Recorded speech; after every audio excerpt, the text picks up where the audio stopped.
First, where we at? First, a message from fake sponsor. Hold on. Here we go. John Kim needs to block trolls. Don't worry about trolls. There will always be trolls in life. I've had trolls my whole life. They're like, "Oh, you can't do that. You can't have a radio show. You have a speech impediment." Then when I got my radio show, they were like, "Damn it." Exactly. The point of what he just said is not a radio. There's trolls everywhere. Comments, again, when the markets are down, they come out as, "I told you so. I told you this would never. You should have done this. You should have." You click on their channel, never posted a single video. So how did you say that? Anyways, he was talking about, again, his title was "Charlie Lee is trying to help you. You just don't know it yet. Let me explain." And then J Snip for "Here I Come." Because he's got a great big convoy heading down to J Snip land. Yeah, say big Bitcoin bet. How about backing off another 20? We got a big crime. I don't know if he's taking his truck or car or how he's coming. Not really sure. But I had a couple people, "Oh, Bitcoin Ben's gonna be there." Hey, they may stop by too. Some people that I've already had come by, some friends that I've made through YouTube, crypto stuff. And one of them is my NASA guy. He may meet us for dinner Saturday night. Him and his wife, Bitcoin Ben, my buddy Tina's his girlfriend Tina, and David and Tina. And I thought, well, we'll hang out, do a little jet skiing or something, get on the water, something, have a little fun during the day. And then Friday, my wife, we do the homeschool group stuff. Friday, which is tomorrow, you'll be seeing this tomorrow, Friday, in the evening, which is actually when Bitcoin Ben will be coming. When she met some of these homeschoolers groups, recently, new moms or whatever, she invited them over, a little pool party kind of a thing. And, whatever, one thing led to another, talking about cryptos, and they're interested. They want to learn more. So we said, okay, there'll be 2 or 3 of them. All right, come over. We'll pick a Friday or Saturday or something. They picked Friday. And be a little training, not really a training session per se, but I'm just going to tell them all about it. If they want to learn how to get it and that kind of stuff, I'll go over it. But I thought, how funny, Bitcoin Ben's going to be here. So he'll kind of hang out and probably assist as well. He don't know it yet. But I just thought, because for some reason I was thinking it was next week. I'm like, no, it's actually this Friday. Oh, well, the more the merrier. What is that old saying? 2's a show, or 2's a party, 3's a show or something? That's it. Let's roll. So let's get on to some news here. Been a little lackluster Thursday. Big update at work. I was telling you guys about that big CRM update. Me and my guy Mike, that is going to be replacing me at some point.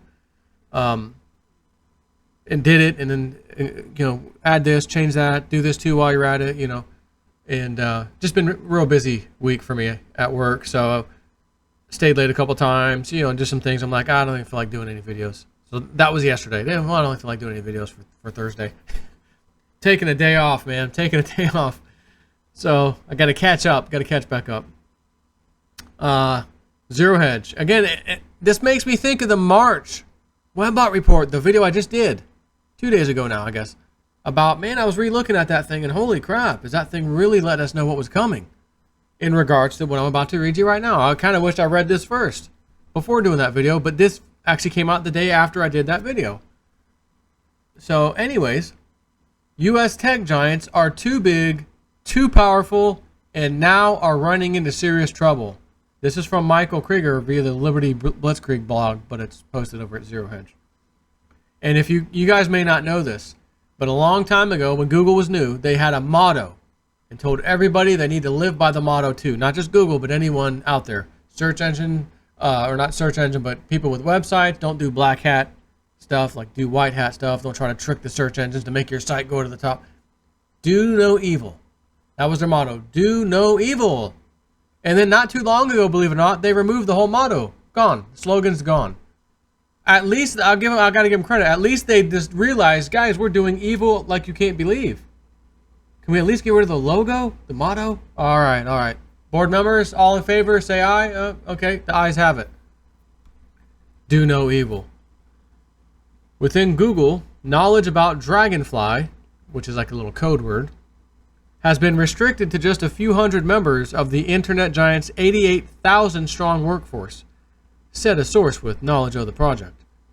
The source spoke to The Intercept on condition of anonymity, and as they were not authorized to contact the media. The source said that they had moral and ethical concerns about Google's role in the censorship, which is being planned by a handful of top executives and managers at the company with no public scrutiny.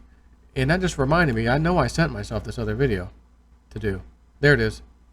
Speaking of top executives at Google, you know who runs or is really the CEO of YouTube, right? Susan Wojcik, whatever last name is.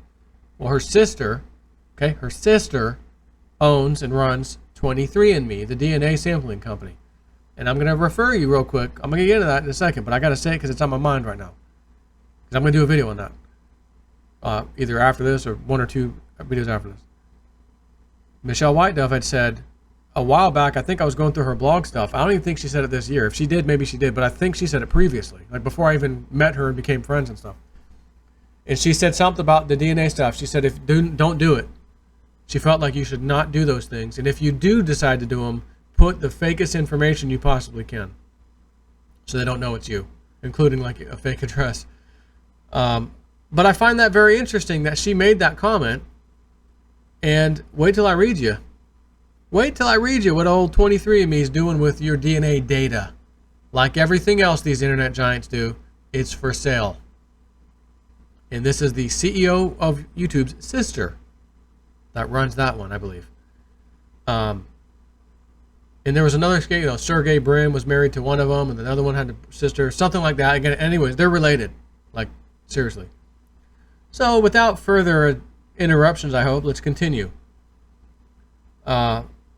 This person said, quote, I am against large companies and governments collaborating in the oppression of their people, and I feel like transparency around what's being done is in the public interest, the source said, adding that they feared what is done in China will become a template for many other nations. Now again, you go watch that video I did a couple days ago about the WebBot from March. And it mentions in there's going to ultimately be lawsuits from employees even against these companies because they don't like what they're doing. If this is not a sign that that's on the road here shortly, I don't know what is. Today's post will explain why I think the U.S. tech giants are in the early stages of destroying themselves. It will focus on two of the biggest names in the space, Facebook and Google. Both face serious issues that are only now truly coming to a head and rooted in two primary factors, size and politics. Facebook is further along in the process of being in serious trouble, so let's start there. The social media company currently has 2.2 billion active users worldwide, which amounts to well over half of all human beings online at the moment, estimated at 3 to 4 billion. In other words, the company already has a tremendous share of global potential users. Since everybody already knows what Facebook is, you have to assume those who aren't using it, like me, and I'll raise my hand too, seriously, like me, aren't using it for a reason. Correct. There's a very specific reason I'm not using Facebook. Matter of fact, there's a few. I've already gone over that with you. Thus, you have to ask whether or not meaningful growth in active users is remotely realistic for Facebook. I would argue not. There are many reasons to bet against Facebook significantly growing active users in the years ahead, but the main hurdle seems to be keeping the users it already has actively engaged. Specifically, I think there are two types of users Facebook risks losing going forward. These people might not delete Facebook per se, but their engagement with the platform may drop meaningfully. The first consists of the not insignificant number of Americans who are part blame Facebook and fake news for the election of Donald Trump. These types are placing enormous amounts of pressure on politicians to do something, and you can see Facebook executives starting to squirm. Facebook doesn't know what to do and risks responding to this political outrage in a manner that could irreparably harm the platform's appeal. Well, they've already done it.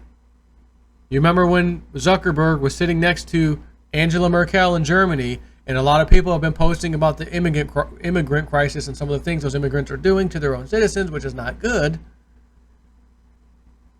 And she said something along the lines of, we need to, like, I forget the wording, because I covered it when it happened, but I don't remember exactly. But she said something to him like, yeah, we need to do something about that on Facebook. Like, don't let this spread.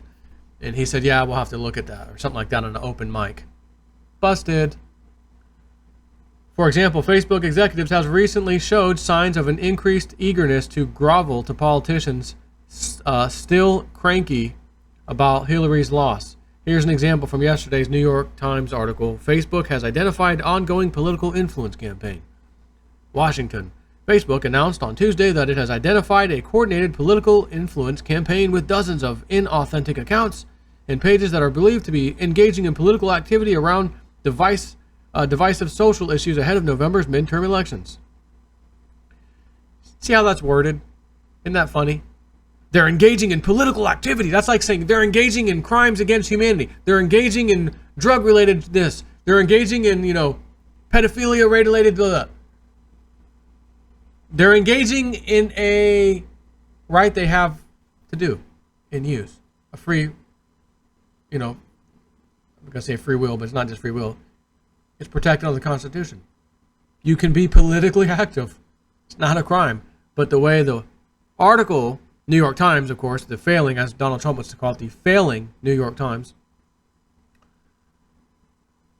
engaging in political activity. Whoa, that's bad. In a series, and here's the thing, it's not that, basically it's a little bit opposite. Everybody's waking up. And it's not like there's Russian bots and they're fake accounts, and that's not what this is. This isn't fake accounts.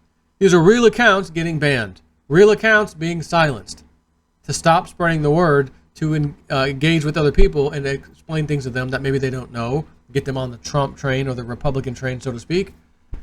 And that's why accounts are getting banned. I will venture and say I don't think that Facebook all of a sudden is groveling to these political requests, from these politicians. Not political, but these politicians, every whim, everything they ask, you need to do this, you need to do that. I think we all know these top companies like Google, Facebook, YouTube, all this stuff, Twitter, these are top liberal thinking people. And most of their upper management is the same way. Therefore, these politicians don't have to reach out to them. I think again, this is all a big club, and they're just playing their role within the club. Facebook has been under intense pressure to validate the theory that Russia and fake news led to Hillary's loss, especially the fake news led to her fake news. Not like there was other fake news. No, it was real news that led to her loss, and their fake news that couldn't get her to win. That's how that went. Let's set the story straight. Facebook has been under intense pressure to validate the theory that Russia and fake news led to Hillary's loss, especially from Senator Mark Warner of Virginia. Executives feel a need to comply, so they rolled out the ridiculousness above. Facebook has 2.2 billion active users, and the company is making a big deal about 32 pages and accounts, which it admittedly can't even tie to Russia. Believe me, they're trying. Naturally, this didn't stop Warner from explicitly linking them to Russia. So there's a bit more to this article. I've said enough. The point's made. These tech giants are too big for their own good, and they're throwing their weight around. And again, burying people like me or many others. You saw SGT Bull recently. I got to keep using him as an example. He got nailed. He had a very large following. 60-something thousand people following him. And then a big outcry on Twitter to the team YouTube. Hey, what the F's going on? Okay, I'm sorry. They didn't even say sorry. They didn't give him an update. I have heard no update still. That, why they canned him in the first place and then brought him back. Why they took his channel down. But they can't let the information get out, and it's getting out, and it's people who don't have to have any money. All you need is a webcam and internet connection. Preferably, high speed these days. But that's all you need. That's all you need to get started. You don't need this giant multi-million-dollar budget and TV news station. Nope. Hey, I'm right here. Got the green screen behind me. My little lights. I got this whole green screen kit for like $115 or something a while back. Came with these big things and a big old green screen. I ended up taking that because it looked like a gigantic sheet, which is, I mean, that's kind of what they are. But it was way too big. And when I got this house and got things situated, I got this this other one, which in case you just want to take a peek at what I'm talking about, color none. And it's just it's one of these things that folds down, you know, folds into like a big circle if you need to. Not that I do. I got it basically tacked to the wall. And then of course I got my little software here for the green screen stuff. Now someone was asking me lately, Joe, have you seen Crypto Viewing's background, Dick Algar? That's real nice. You know, you've had your realist news thing forever. Maybe you ought to change it up. I said, you know what? Maybe you're right. So I reached out to Crypto Viewing. Guys, where do you get that background from? Snippy maybe need a little change. And he had like a little waterfall in the background, you know. And, you know, it looks like a studio, but it's fake, obviously, and it's got a little fake water. Anyways, it was kind of neat looking. Maybe time to change things up. Anyways, next video, on to the next one. Take care.